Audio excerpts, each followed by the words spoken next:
Hi Stampers, thanks for joining me today for my very first YouTube video.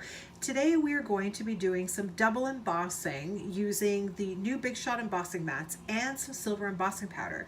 The card that we're going to be making today is this thank you card, and if you have a look at this big center panel, you can see that the embossed background is there, and if you kind of turn it into the light a little bit, you're going to see that there is a shimmer on it because we're also going to be adding some heat embossing to it. To do this, we're going to use the Tropical Chic stamp set, and we're going to use the coordinating tropical thinlet dies, specifically the little flower for cutting out and this big die for the actual embossing. So I'm just going to move these out of the way.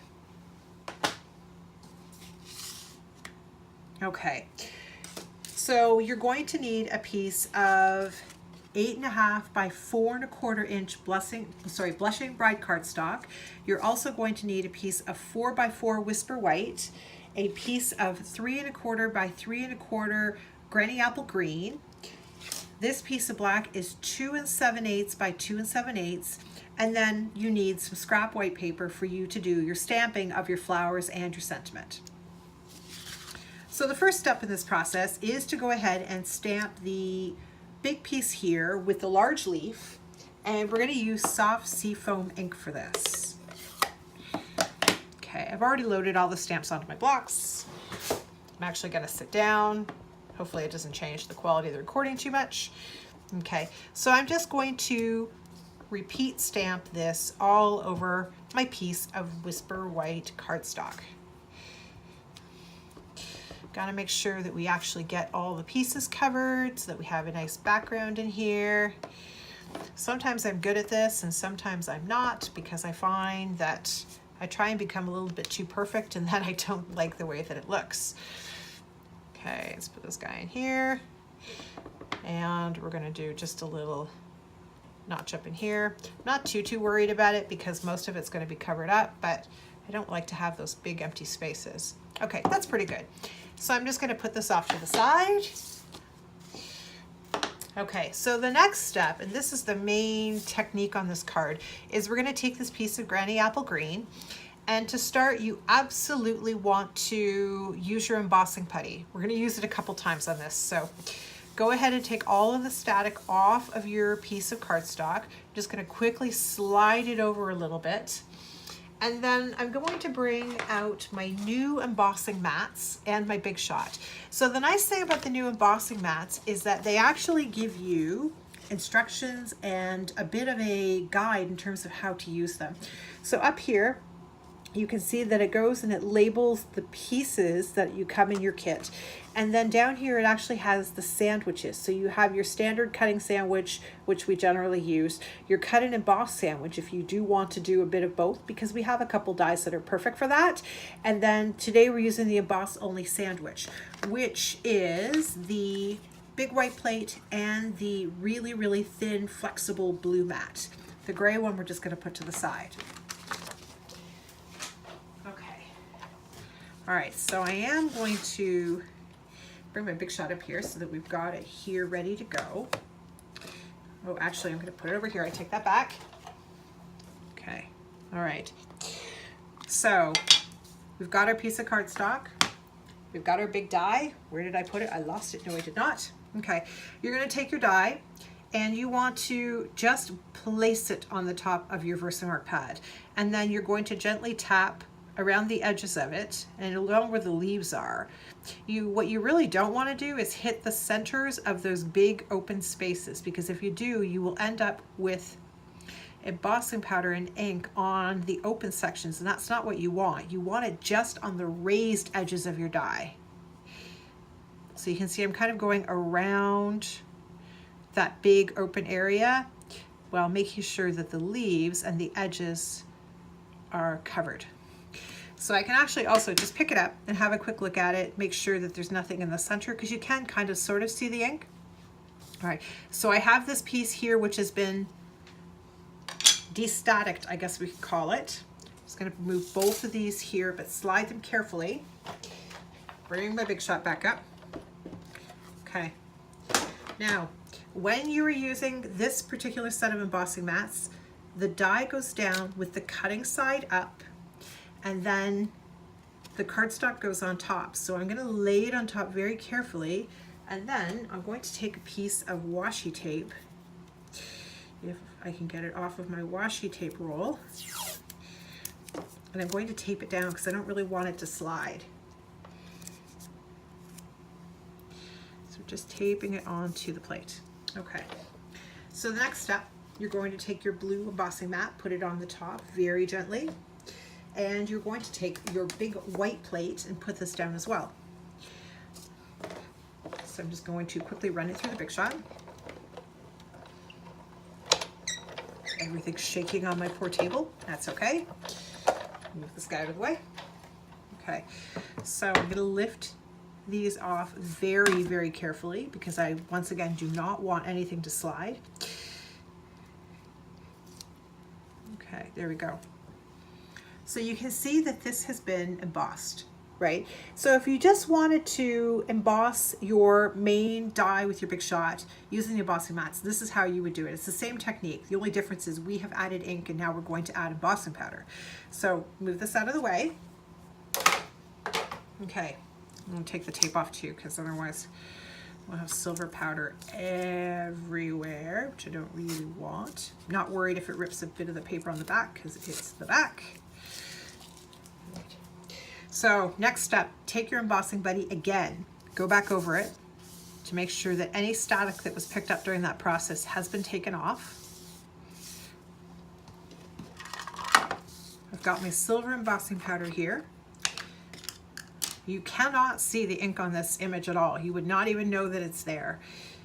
All right, so I'm going to pour this on. Be generous with the powder because, as we all know, you can always take it and put it back in the container, but you know, you want it to sit in the grooves. You don't want it to sit on the top. You want it to sit in the grooves. Okay, so you can see, having a look at it, you can see it there now. Flip it over, see if I can get a little bit off of the excess. Okay, now the other good thing is that because it sits in the groove, you can actually take your finger and lightly go over the edge to take the rest of this off. You really can't use a paintbrush because if you do, your paintbrush is going to go into the grooves and it's going to start taking your powder off, and that's not what you want, right? You want it to sit in the grooves. You can gently with your fingers just go over the top until you have it mostly off. Okay, so you can see I don't seem to have a lot of excess powder on here now, so I'll set this aside and I'm going to emboss it. Okay, it's going to get noisy for a second.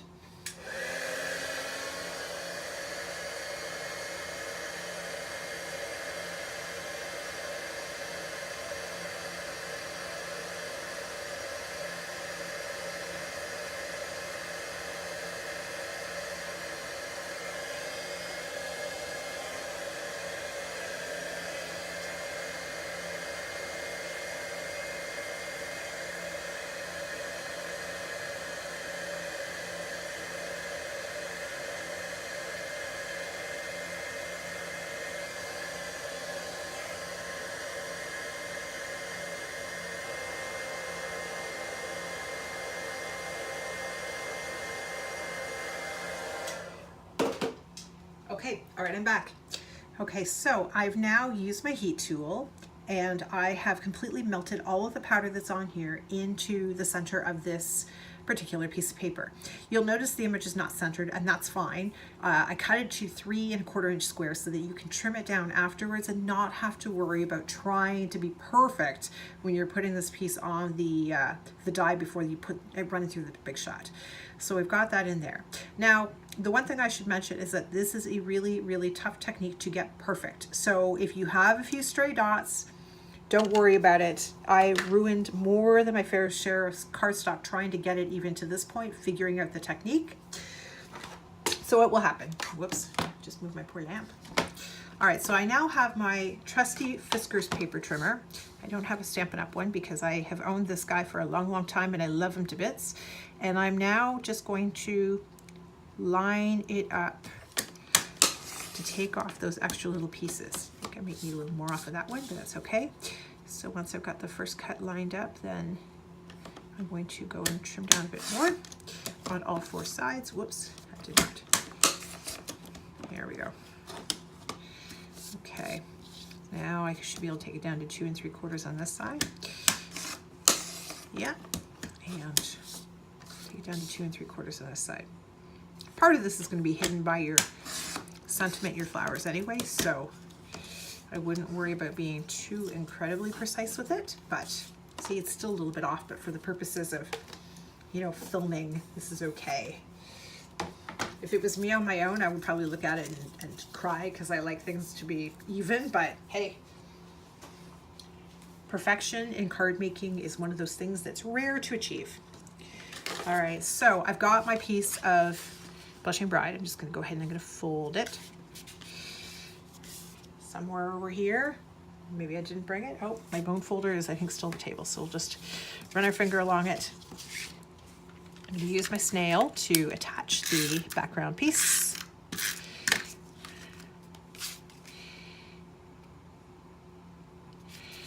Okay, and I'm going to use my snail once again to attach the embossed piece to the black cardstock.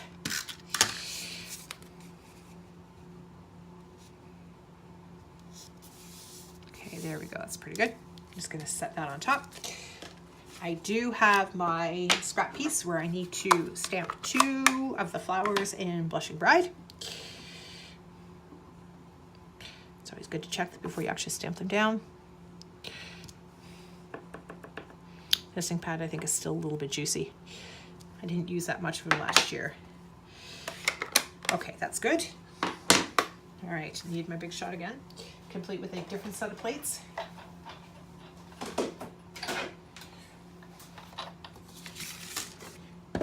You can tell that I have used these guys a lot. So I have my magnetic platform and my plates that have seen a lot of action, which is good because it means I love my big shot. Now I'm just going to put this guy down.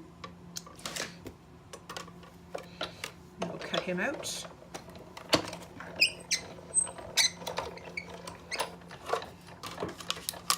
May have to change this up next time so that my big shot's not on the table. I was thinking that it's always good to see, whoops, where did I go here? There we go. It's always good to see exactly what people are doing, but maybe, just maybe, I could do this, for the most part, all the chopping off to the side where things don't move, like the lights, the camera, the table. Okay, all right, let's put you over here. Okay, so I have my little flowers.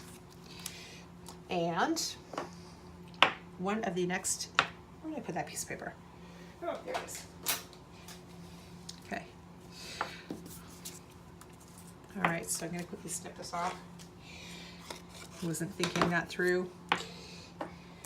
This is actually not my first time filming this video. I filmed it last week in many different times actually, and kept stopping and starting because I was a little nervous, and then ended up completely messing it up, and my son went to edit it and said, yeah, Mom, this is not workable. So I'm doing it again.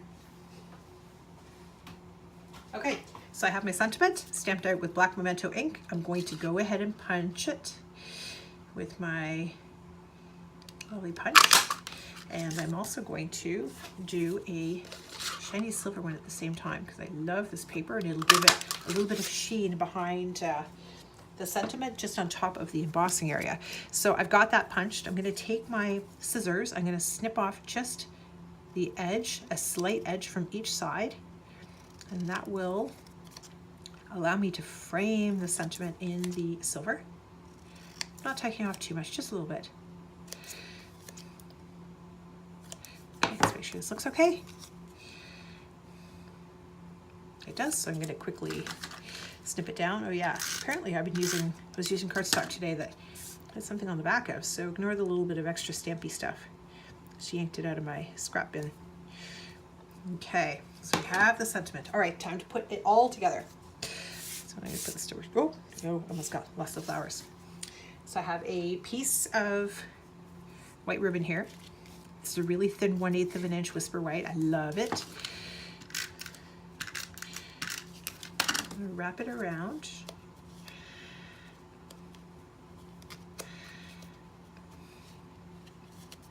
Just glue it down in the back. And then we're going to add some dimensionals. Just put it on the card. Dimensionals are always good. I always like things that pop up a little bit. All right, just peel these guys off. Okay. All right, then you just stick it down, make it look super cute. And then I'm going to now put some dimensionals on the back of the sentiment. And we're going to put those guys down too. Now, Tropical Chic and the coordinated thinlits are available as a bundle on the annual catalog, so you can save 10% if you purchase them together as a bundle. You can get them as wood mount or you can get them as clear mount. Okay, so I've got my flowers here. I'm going to put one here and I'm going to put the other one here. Now when I put my dimensionals on them, I need to make sure that they're not going to be right underneath the section that's going to sit on the top there. So I want to make sure that one of them's in the bottom left corner, the other one here is on the top. So that one's on the top, this one's in the bottom left. This will be enough to hold them on and keep them out of the way. I could add a little bit of extra adhesive on there, but they'll be fine because these dimensionals will keep them on there. Okay, so we've got those sitting there. And then last but not least, we're going to add a couple of rhinestones. I'm one of these crazy people, I just use my fingers to grab them and put them on. I almost find it harder to do this with tweezers or a pair of pliers or a pair of scissors. So I won't say that I go the easy route because many people would disagree, but okay, add those rhinestones. And we have a finished card this afternoon. So as I say, when you kind of tilt it a bit like this, you can see the sheen where the embossing is. And you've got it carrying over the sheen with the silver paper in behind, the silver shiny, as well as the rhinestones. Remember that when you go to do this, you absolutely want to do the embossing buddy on it twice. First time before you ever put the ink on, and the second time before you put the powder on. It will make all the difference in the world. If you don't, you're going to end up with a lot more silver embossing powder or any other color wherever you don't want it. This would be a good technique to try with different shapes. You could use it with the actual outlines. Different color powders, you can go with the white or you can go with the black on white cardstock. That would look pretty interesting. But this time around I thought I would just try it with the silver. So anyhow, thank you for stopping by. There is a supply list for this card on my blog. Just go to www.wendyslittleinklings.com, and once you're there you can see all the supplies that are on there. The video will be attached to that blog post as well, and I hope to see you again soon. Thank you so much for stopping by.